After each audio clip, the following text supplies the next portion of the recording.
Hi guys, PJ here. Today I'm taking a look at the PC release of the Gears 5 tech test. Now, the tech test is available on Xbox One, and obviously there's a lot of hype saying that on the Xbox One X it is 4K 60 frames per second, which is really great. And yes, I have played it on there. It does look really nice, so they've done a good job of it all round.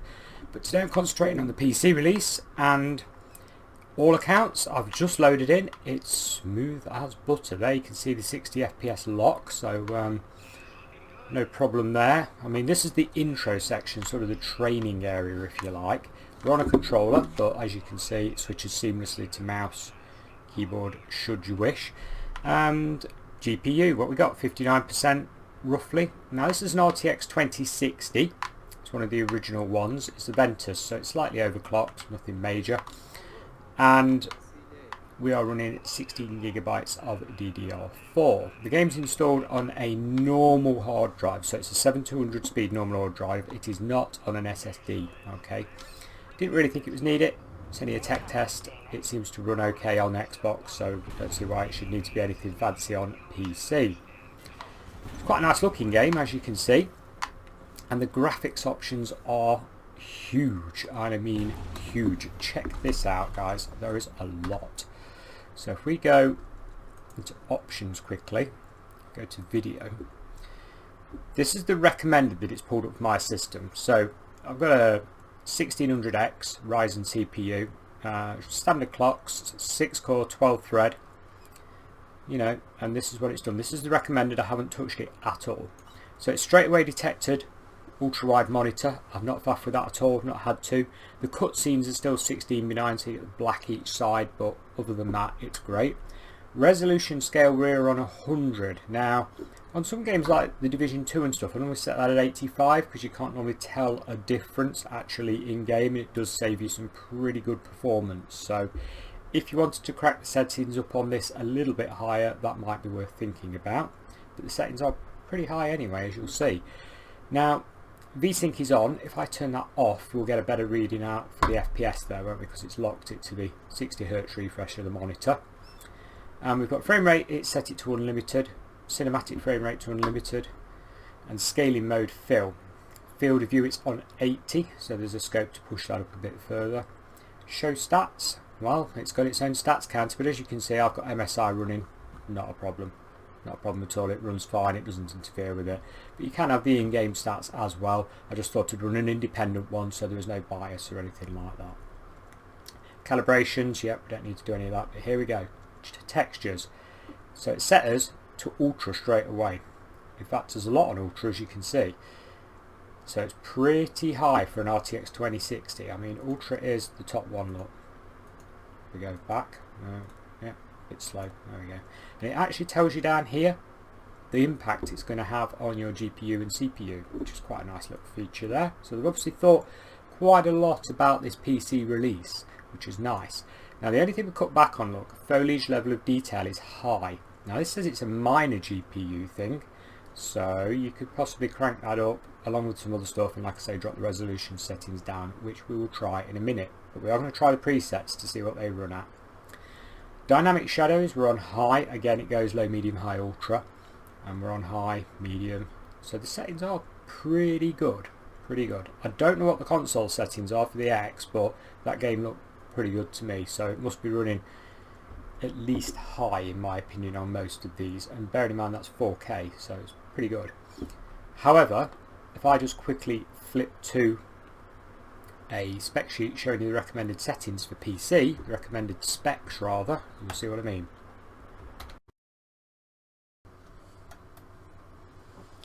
So as you can see, the game's pretty CPU-like. The minimum there is a really dated one, FX6000 series. I mean, that's an old CPU.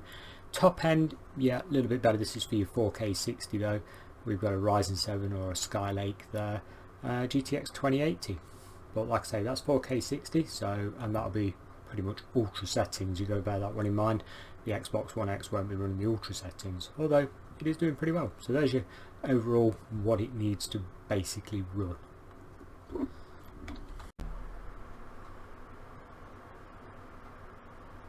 Moving back to the menu where we left off, as you can see, we've even got particle spawn rates and stuff. This is really nicely tailored. You can really chip away at this to get the best out of your hardware, which is really nice. You don't see this level of attention very often, in my opinion. Sharpening here is on 6. We've got subsurface scattering, we've got bloom quality, we've got every option you could possibly need. Yeah, you can go diagnostic mode, look, so it'll diagnose and everything and keep a record of it for you. Really nice setup.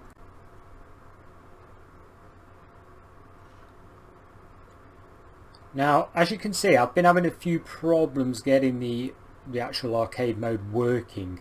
As in, matchmaking used to go in an endless loop. This was the other day, so this is why I'm a little bit late with this video. Seems to be working now, as in, it's only taken under a minute to get in a match now, so we're looking good.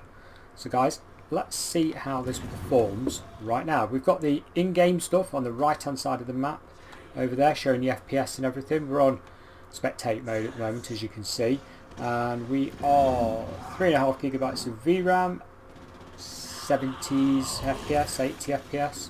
Okay, now you've got Vsync turned off, so you're going to get some tearing, of course. There we go, there we are in game.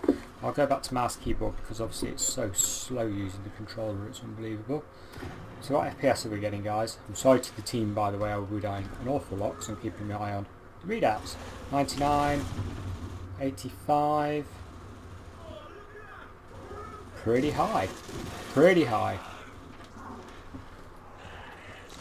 Let's turn the old in-game sound down there. You're not going to hear a thing, are you? There we go. So, it runs very well. It looks very nice. That's all we need to show for that, really, isn't it? Not going to be able to play it and watch all these counters. Moving on.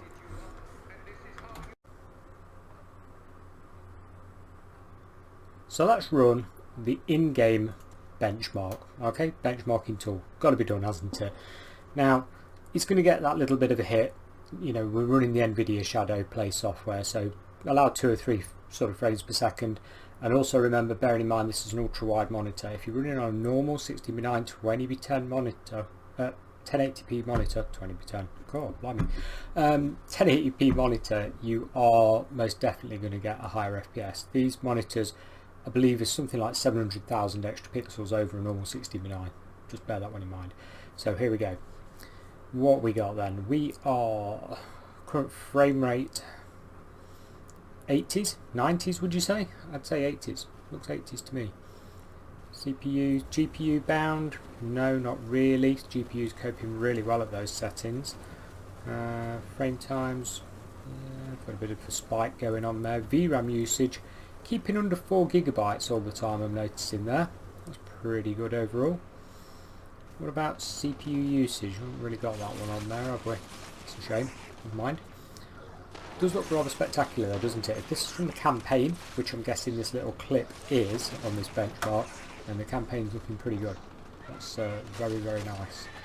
Now, at the end of the benchmark, it gives us some really, really interesting stats. Really in-depth stuff, and you can really start to pull it apart and see where you can possibly tweak things up or down to accommodate your system. Okay, here we go.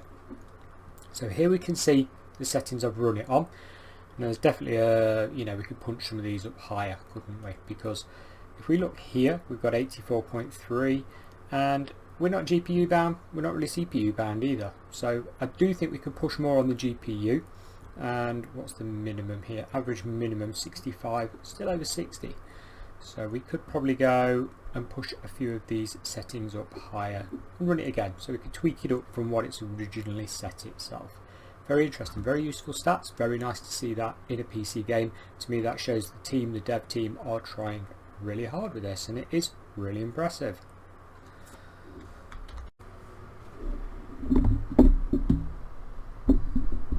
Well guys, we've pushed everything up another notch, so we're running Volumetric Fog at Ultra setting. A couple of other bits and bobs are pushed to Ultra that were on Medium originally.